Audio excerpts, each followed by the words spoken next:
For today's video naman, gagawa naman tayo ng chest of drawer o chest drawer para sa mga lalagyan ng mga gamit. Ayan. Ito ginagawa ko rito yung pinaka puting niya o paa niya. Ayan. Sa paggagawa ko nga ng ganitong mga chest drawer, kahit na anong aparador o cabinets, ay inuuna ko na rito yung pinaka puting niya. Ayan. Yung pinaka puting niya, nilagyan ko na muna siya ng maliit. Ayan. Bago ko siya i-build. Ayan. Nilagyan ko na rin ng groove yung pinaka-backing niya bago ko siya i-build para disuksok yung kanya maging backing para maganda siyang tignan. At dito yung nilagyan ko rin siya ng straight line na yan na pinaka-partition niya para sa drawers. Bali, ang nilagay ko diyang drawer is 8 pirasong drawer.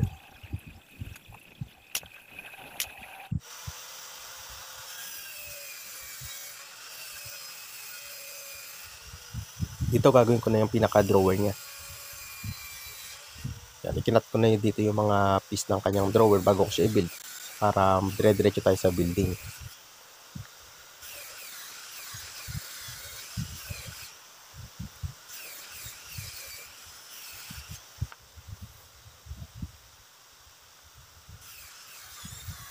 Bali medyo marami kasi yung gagawin natin drawer dito kaya mapapansin nyo napakarami natin kinakat na piece.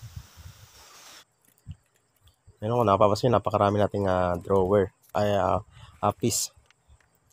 Tapos kakat na natin siya ng isa lang naman kasi ginawa ko sukat sa lahat ng sa 8 drawer na yon, almost one size lang yan. Kaya kung papasin niya lahat yan, ikakat natin ng same size yan. Kaya pag nabuo natin lahat ng drawer na yan, isa lang yung magiging sukat ng lahat ng drawer na yan. Ganyan ako gumawa ng drawer para isang beses lang ako magsusukat. Siya na lahat ang magiging sukat niya. Saka mabilis kapag kasi isang sukat lang, mabilis. Papasin yung stop block lang tayo ron. Then, isang sukat na lang. Tulak na lang tayo ng tulak.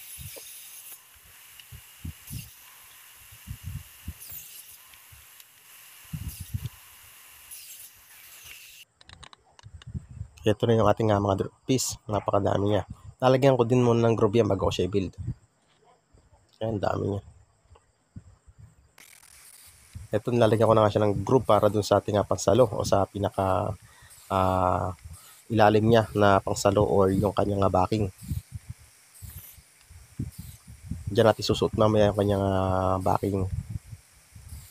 Bali, pinapadaanan ko lang siya sa table so ng 3 times para smooth yung kanyang pagsuot ng 1/4 na plywood na ilalagay natin dyan mamaya. Yan, papasin nyo, bago ko siya i-build dyan, ilalagay ko muna yung manipis na wood para sigurado tayo na susuot yung ating backing mamaya. Pagka hindi siya sumuot, ang gagawin ko naman doon, padadaanan ko ulit siya sa table saw. Kaya pagka alam na natin sukat, lalo sa pagka-building, napakabilis na lang na to.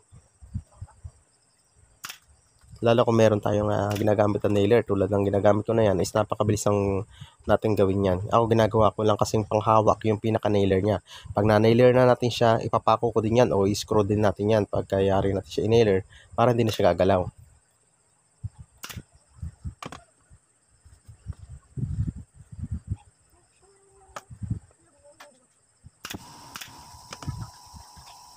Ayan o. Mabilis lang siyang gawin.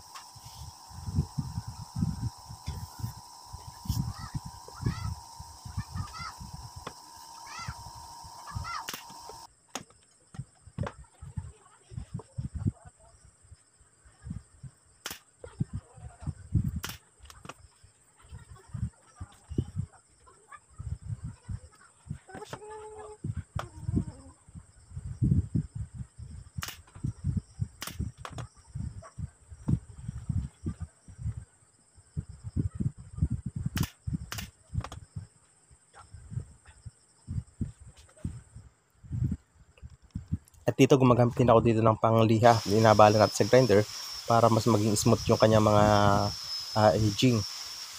Dahil imamasilya po kasi yan. Hindi ko na siya gagamitan ng mga liston. Masilya na gagamitin ko dyan. Ayan, i-sander lang muna natin gamit yung ating grinder lahat ng kanyang mga edging. Ang ginagamit ko nga dati dito is sander. Kaso nga lang, ginamitan ko lang din siya ng grinder para mas mabilis lalo siya. Kaya mas maging maganda yung outcome niya. Mas magandang gamitin yung grinder.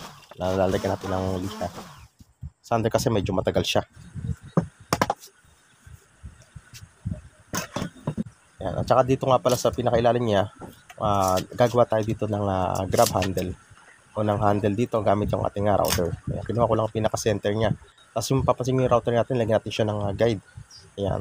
Binutas ko lang dyan ng black screw yung ating router. Ayan. Yung kanyang pinaka-base ng ating router. Binutasan ko siya. Para isang sukat na lang tayo rito kasi hindi naabot yung guide natin. Masyadong nakagilid sa ating bit yung ating guide. Kaya gumawa na ako ng DIY natin para sa ating router. Para isang sukat lang din siya. Sa ilalim yung pinaka-handle na to para malinis siyang tignan. Kaya ganyan yung nagiging itsura ng ating handle sa ilalim. Ito rin yung kanyang finish. Hindi ko na pinakita yung pag-finish natin pero ito rin kinalabasan niya. Marami naman kasi tayo na video para sa ating finishing kung paano natin siya pinifinish. Ayan. Ito ang ating may lock na siya. Kaya naman sa lock na to wala siyang kagalaw-galaw. Ginawa ko talagang fix na fix yung kanyang lock para hindi siya gumagalaw-galaw kapag unlock siya. Ayan. Okay, smooth na itong gamitin ng ating drawer guide kasi ball bearing yung ginamit natin para sa ating drawer. Ayan, pati yung backing niya. Ayan, maganda siya tingnan. Ayan, nakatap coat po ng K92 para mas maging makintab siya. Ayan. Yung pinakataas lang niya yung may susian, bali dalawa. Ayan, wala siyang galaw.